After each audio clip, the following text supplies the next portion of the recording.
pada umumnya itu melalui proses irsyad wal wa'az, melalui pendidikan khusus oleh seorang mursyid, dibimbing sholatnya begini, zikirnya ini, kan begitu.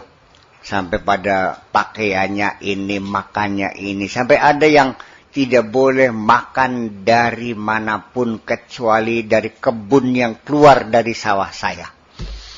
Dari buah-buahnya yang dari kebun saya itu yang makan, yang rencang. Ya macam-macam lah. Ada yang tidak boleh pakai baju bagus, harus pakai baju serpoknya, yang penting pakai baju kemeja, ya baju apa namanya, koko, sarung dan peci putih. Tidak boleh, macam-macam lah. Tapi nggak ada yang harus pakai jenggot nih. Nggak ada urusan jenggot. Kalau kamu mencari guru, lalu mursyid menganjurkan wajib pakai jenggot, nggak usah. Sebab nggak ada urusan jenggot dengan tasawuf. Kalau sudah jenggot, urusannya politik nantinya. Jenggot itu sebagai ciri politik. Dan celana cingkrang juga sama. Sadul kekiongan. Jadi bagus yang lebandi seruah cingkrang. Punten. Ya, bukan lagi melecehkan ideologi politiknya. Ini modenya apa Yves Saint Laurent, apa Nina Ricci, apa Los Angeles ya. Ada celana cingkrang sudah kekiong kayak apa bagus. Iya, ya jenggot juga kalau di Arab mah pantas nyong gembel, barang sih ada jenggot yang mengetulung hiji. Iyalah gitu. Konon. Iya, umumnya kan kita jenggotnya kan jelek. Enggak pantas, apalagi sudah beruban sudah. Kalau serem berwarna. Jadi ya saya kira nanti nggak ada kaitan dengan semacam itu. Sebenarnya kalau ketemu guru yang mursyid yang benar-benar juga, kamu jangan kaget. Jangan dikira kalau mursyid itu orangnya pakai jubah, terus sehari-hari puasa saja, sambil nenteng tasbih, ya punya masjid itikaf sehari-hari. Ya enggak juga. Nantinya mereka juga seperti kamu juga. Secara zahir, ya ibadah zahirnya sama seperti kamu juga. Iya, bisa pegawai negeri, bisa jenderal, bisa tukang beca, bisa. Ya. Tapi mereka hatinya bersinar, kan begitu persoalannya. Jadi tukang beca yang benar, dari jenderal jadi jenderal yang benar, dari presiden yang benar, dari kiai sing murid yang benar. Bakal beli bener hatinya peteng, ya dari jenderal sing hatinya peteng, dari tukang beca hatinya peteng. Bakal hatinya peteng ke nggal anak tamu ngulati ume Kiai Sakur disasarakan yang lemayu tekang kana bahkan nikene mamang duduk Kiai Sakur Kiai Yaskur ai je salah padahal begini kesingkong mau becakon nah si paham rumah saya di depan kecamatan seberang kali mobil turun di depan kecamatan berarti kan seberang kali aja mubang mana binaria menem mono mabaguri mana 5.000 Wis peragat mau pulang cari beca. Ngapain beca? Jangan nyebrang jalan aja. Oh dekat jalannya, dekat. Tadi saya muter-muter katanya. Ya itu tukang beca yang hatinya gelap. Iya. Ya dukun juga sama kalau hatinya gelap. Ini orang penyakit biasa, kok penyakit fisik biasa. Hanya penyakit mah. Anu kan gitu. Anu yang udah senang. Tukang sihir kan gitu. Menyanyi 3 juta kan. Masa sakit mah menyanyi 3 juta. Rengganya uang. Hatinya gelap. Guru bisa nggak hatinya gelap? Ya bisa. Barusan itu di Cirebon seorang guru mengambil anak muridnya 3 orang. Nun, 3-3-nya bunting semuanya. Ya kan gelap hatinya. Ya dan kamu juga sama. Tidak mesti seorang mubalik pun hatinya gelap. Dia tidak pernah berpikir bagaimana mencerdaskan masyarakat. Bagaimana memberikan informasi yang benar. Yang penting audiens tertawa terbahak-bahak. Yang rame ceramahnya. Dan setelah itu ada ayam bekakaknya. Dia tidak pernah mengevaluasi. Setelah saya berceramah, adakah perubahan di masa itu? Enggak pernah kok. Yang penting banyak orang keprok, banyak orang ketawa. Ceritanya ganjaran, surga selesai.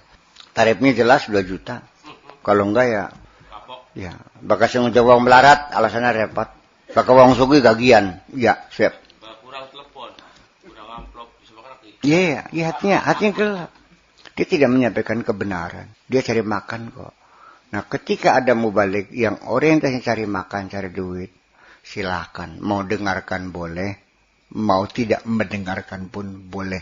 Karena ini persoalan profesi. Haram juga enggak kok. Secara fikih mah enggak. Enggak harus secara fikih mah enggak. Boleh. Orang pergi kan ada waktu yang terbuang, ada tenaga, ada pikirnya, wajar minta upah kan. Ada masalah. Tapi karena ini profesi, maka ya mau dengarkan silakan. Mau tidak mendengarkan silakan. Tapi ketika mubalik itu tidak minta upah sama kamu. Wa ma as'alukum alaihi min ajrin.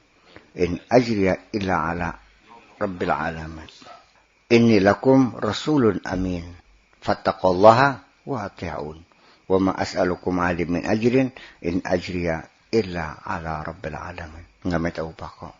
Itu yang wajib didengarkan. Karena dia menyampaikan kebenaran. Kalau yang minta upah mah namanya juga bisnis. Profesi. Iya. Pulang kan nanggap kiai. Jadi nggak salah kalau dia menanggap kiai. Memang dia kasih ada tarifnya kok. Anak pancurannya. Iya. Makanya dalam Al-Quran dikatakan fattabi'u man la yas'alukum ajran wa hum muhtadun. Ikutilah orang-orang yang mengajak kamu dan tidak pernah minta upah sama kamu. Wa hum muhtadun. Mereka itu orang benar. Fattabi'u man la yas'alukum ajran wa hum muhtadun. Ikutilah orang yang tidak minta upah sama kamu. Itu orang yang benar. Orang kena wajib mendengarkannya. Pakai ngecek butuh sama. Lah iya. Jadi ketika ada orang yang mengajak-ngajak dengan minta upah, itu pada periode siapapun, pada zaman Nabi manapun, pada ulama soleh manapun, selalu ada pihak-pihak yang ngerecoki, yang ganggu, yang menghalang-halangi. Alladzina yasudduna an sabilillah itu ada. Dan orang-orang yang yasudduna an sabilillah bukan orang yang beragama lain, bisa sesama agama, hanya beda sekte saja. Paham ya? Antara LDII, kalau Al-Wasliyah, antara Wasliyah, kalau NU, kalau Muhammadiyah, kalau Persis, kalau Ahmadiyah. Itu sama bersekta-sekta. Antara Mu'tazilah dengan Syiah, dengan Jabariyah, Qadariyah, sebagainya. Itu saling menghalang-halangi. Padahal orang-orang yang benar bisa muncul dalam sekte manapun. Dan biasanya kalau orang itu sudah benar, sudah tidak punya fanatisme kesektaan lagi. Paham dikit? Enggak. Semua adalah saudaraku. Semua adalah seagama dengan aku. Ya tinggal yang punya aja. Yang penting nabinya sama, Tuhannya sama, kitab sucinya sama, kiblatnya sama. Ya sudah selesai. Nggak ada masalah. Apakah itu LDII, apakah itu Persis, apakah itu Muhammadiyah, apakah itu NU, apakah itu dan lain-lain sebagainya, termasuk Mu'tazilah, Jabariyah, Qadariyah, nggak ada urusan. Iya, yang penting-penting saja Tuhannya sama, nabinya sama, kitabnya sama, kiblatnya sama, ya sudah, dia adalah sesaudara dengan aku juga. Iya kan? Sebab kalau fanatisme sekte dan golongan, dia berjuang bukan untuk Allah, untuk sektenya. Berjuang untuk partainya, untuk golongannya, untuk mazhabnya. Bukan untuk Allah. Silakan nanti mintalah ganjaran sama mazhabmu itu. Silakan minta pahala sama ormas yang kamu bela-bela itu. Apa ormasku? Iya silakan. Nah, karena apa? Ya karena kalau sudah kita involved, sudah bahwa involvement, keterlibatan itu membuat kita nggak jadi objektif. Yang kita bela bukan Rasulullah, tapi pemimpin golongan kita. Punten. Ini satu hal yang ironis tapi terjadi. Ketika Nabi Muhammad dijelek-jelekin oleh seorang pelukis karikatur Denmark. Digambarkan kepalanya bulat, sorbannya bulat, dan di atas sorbannya ada sumbu yang menyala. Ini kan karikatur yang menunjukkan bahwa dia otak teroris. Tidak bergeming kok. Tidak marah, tidak tersinggung, tidak membela. Bokat melu demo nyerawati kedutaan Amerika, bokat saking nyawatan kedutaan Denmark. Ya, dia marah menunjukkan kemarahan pada dunia. Kenapa Nabi kita dihina seperti itu? Enggak kok, cuek aja. Seperti tidak terjadi apa-apa. Penghinaan besar kepada Nabi kita, dia tidak tersinggung. Tapi ketika nama Gus Dur dijelek-jelekin langsung ngasa golok. Berarti siapa yang lebih besar di hatinya itu? Iya tak beli. Lah ya iya berarti kan. Oh berarti dia tidak pernah memberikan cintanya kepada Allah dan Rasulnya. Cintanya kepada pemimpin-pemimpinnya masing-masing saja. Siap membela sampai mati. Konyol. Masa membela sesama teman di dunia. Siap membela berani mati. Ya konyol. Baru berarti kalau nyawa melayang membela Allah dan Rasulnya. Iya kan? Itulah kita bicara ngalur ngidul. Menceritakan hati-hati kita yang gelap gulita. Nggak tahu mana yang benar. Nggak tahu mana yang salah. Tidak bisa membedakan tembelek lantung sama dodol. Iya. Ireng semu-semu coklat. Langsung beleg. Perasaannya dodol. Kenapa? Tidak ada kehati-hatian. Nggak diuji dulu, dicoba dulu, dimek dingin. Diambung dingin. Ditulit dingin titik. Iya. Ya bahkan hanya karena dugaan sementara sekilas pandang karena ning dureng piring dodol, ning jogan tembelak. Padahal belum tentu. Yang di jogan pun dodol. Karena ketika angkat dodol itu netes ning jogan. Tetapi anak ayam nangkring di meja, cotot ngising ning piring. Itu terjadi kan. Ya inilah banyak sekali berlian yang tenggelam dalam lumpur. Iya kan? Berlian yang terbenam. Yang ada di dalam telepong kebo. Tetapi juga banyak pahlawan-pahlawan kesiangan. Cecunguk-cecunguk. Mata-mata Belanda. Karena pinternya bermain. Dia menjadi pahlawan. Paham bikin ya? Mungkin dalam sejarah terjadi begitu. Mungkin dalam masa Kanjeng Nabi aja terjadi kok. Apalagi sama kita. Iya. Apa pada zaman Nabi itu nggak ada oportunis ini? Ya banyak. Melu perang kan tujuh bel apa lagi urdunya kan. Iya. Ya itu kan kekalahan perang Nabi juga ya karena ada orang seperti itu. Pos yang penting harus dijaga ditinggal karena berebut harta. Masih ingat perang Uhud. Ya itulah kira-kira sama. Ya karena dari awal juga nawaitunya apa? Iya kan? Ya sing wilding juga pada kan Kak. Apalangkah sing pengen jodoh? Ya nah. Si pengen sugih ada. Ya buktinya kalau kita ajak bokatnya sugih. Wow. Paris. Begitu ya bokatnya di pangapura dosanya. Tidak tertarik kok. Apal artinya dosa diampuni enggak ada artinya. Yang penting kan kaya. Itulah hati yang gelap. Sudah fenomena kegelapan hati. Sudah paham semuanya? Ya itulah kira-kira. Perilakunya berbeda. Iya kan? Sepak terjangnya aneh. Nyeleneh. Kegilaan. Edan-edanan berang-berang. Nggak masuk-masuk akal. Ya karena gelap hatinya itulah. Maka dia tidak tahu mana yang benar dan mana yang tidak benar. Siapa yang harus dibela. Dia nggak tahu kok. Kemana jalan kebenaran. Dia nggak tahu. Bagaimana saya harus menyikapinya. Nggak tahu. Siapa yang harus saya pilih. Apakah kekasih apakah orang tua. Ya kekasih. Orang tua ditinggalin. Kita lagi demen sih. Ditinggal kok. Tanpa mendapatkan restu dari orang tua. Betapa sedih orang tua. Mengurus dari kecil. Nyebokin bedong nyusi. Oh gede sih. Pilihannya. Dengan agama lain lagi.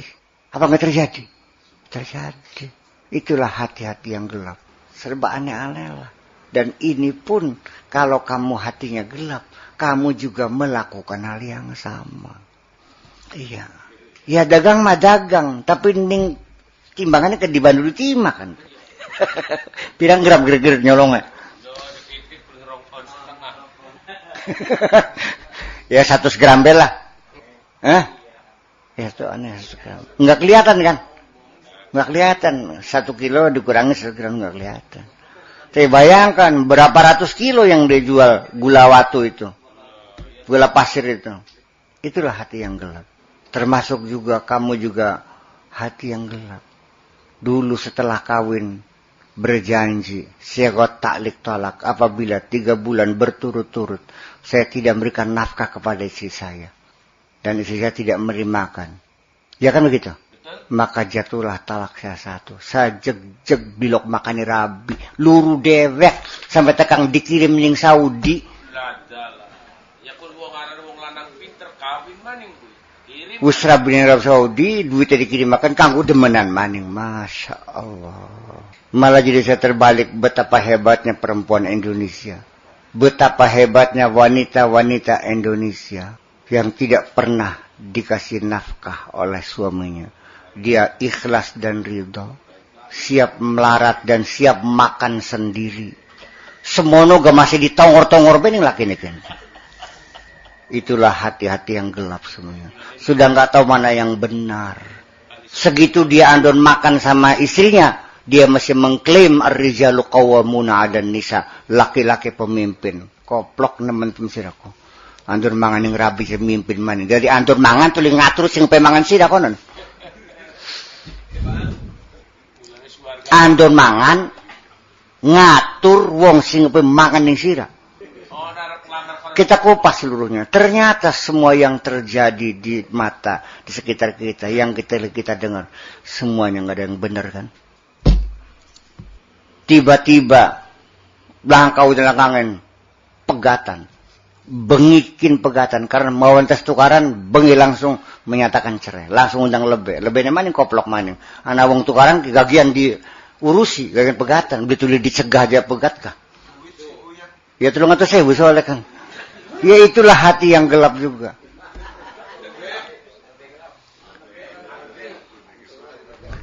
Terus ngadusi mayat kah beli balik nih rumah hampir ning rang dingin. Beli meriang atau kelingan mati kata teman-teman beli. Itulah hati yang gelap. Matanya melihat mayat, yang dia mati mayat, tapi hatinya tidak melihat, gelap gulita kok.